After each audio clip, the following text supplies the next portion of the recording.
Donc moi je suis un petit peu étonné effectivement par cette question parce que on lit dans votre propos qu'un site de production de matériel de montagne dans la vallée n'aurait pas sa place. Et c'est pour nous un petit peu stupéfiant.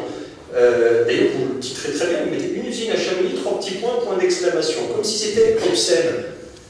Excusez-moi, mais pour moi, une usine de production de matériel de montagne à Chamonix, c'est pas obscène. Je tiens à rappeler quand même la démarche qui a été celle, non seulement de ce conseil. Je rappelle que la zone en question est en zone artisanale et industrielle depuis le PLU de 2005.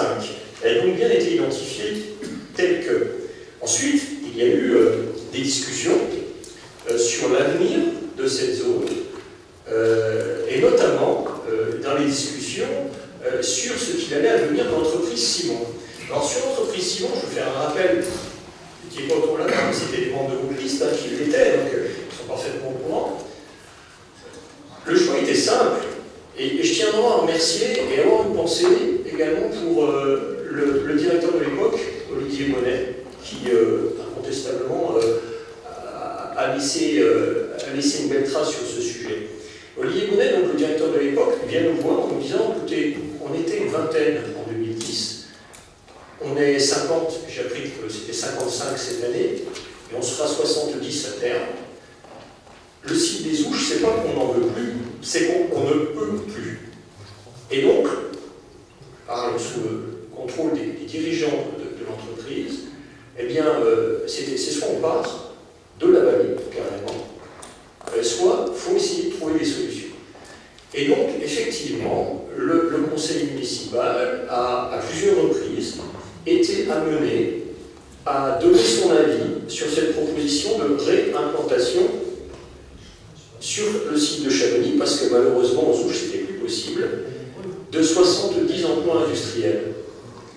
C'est pas n'importe quoi comme emploi industriel, c'est qu'effectivement, à l'heure où on n'arrête pas de dire que nos productions françaises sont en train de partir à l'étranger, qu'on fait plus beaucoup de ski, on fait du ski, on fait la pratique, mais les fabrications de ski, on n'en fait plus beaucoup dans nos vallées, et bien avoir une boîte qui fait du matériel de montagne, pour nous, ça nous semble particulièrement important. Alors, je tiens aussi à le dire, à un moment où on parle d'évolution climatique, il faut les mettre dans le bon sens. Moi j'entends le propos, vous dites, ah, attention, pour l'environnement, c'est pas bien. J'aurais tendance à dire, peut-être pas pour nous, mais pour nos successeurs, donnons-nous rendez-vous dans quelques années, vous verrez malheureusement qu'il sera nécessaire de ne pas mettre tous les œufs dans le même panier. Tous les œufs dans le panier de la monoculture touristique ou du ski. Le fait de maintenir un site qui produit du matériel de montagne est effectivement à ce titre particulièrement important. Je rappelle, et pour l'avoir visité à plusieurs reprises, que ce site, il emploie des jeunes, des gens qui ont la tête bien faite et qui ont les jambes bien faites souvent. C'est souvent à la fois des sportifs et des gens qui aiment la montagne, et puis des gens qui ont fait des études. Mais qu'est-ce que ça nous manque, ce genre de boulot ici dans la vallée?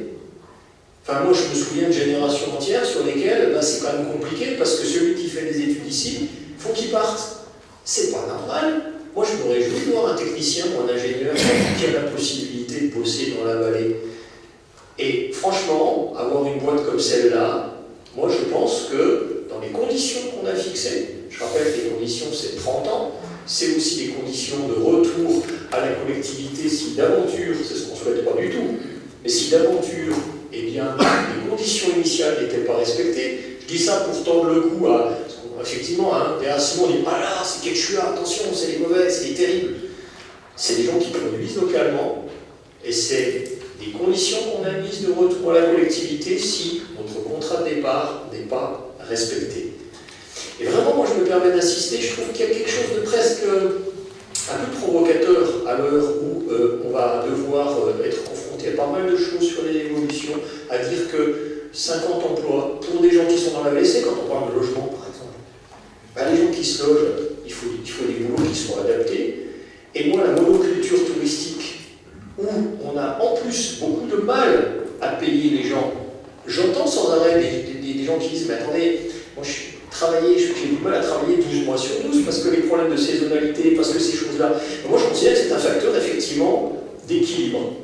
Et c'est vrai qu'on a notre voisin, Courmayeur, à côté, qui est fier de son équipementier, qui est Gribel.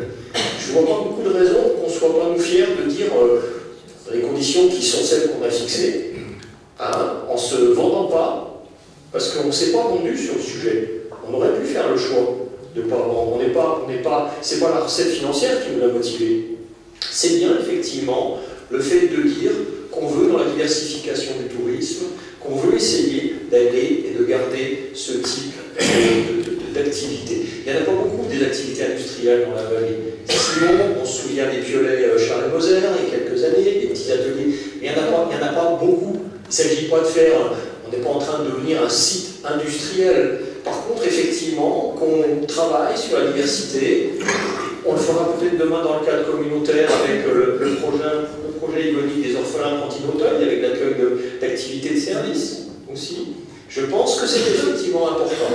Alors, je note que ça veut probablement dire qu'on a une vision différente de la vallée. Pour moi, quand je parle de la vallée, je parle à la fois de la nature, mais je parle aussi des femmes et des hommes qui y habitent. Et je parle des jeunes. Et j'espère qu'on va continuer à faire ainsi. Et je le redis, moi j'ai beaucoup ça me fait mal quand j'entends des jeunes qui disent « Ah, moi je ne peux pas rester, j'ai tel niveau de diplôme, j'ai tel machin. » Regardez, souvent on en récupère un petit peu au compte-gouttes.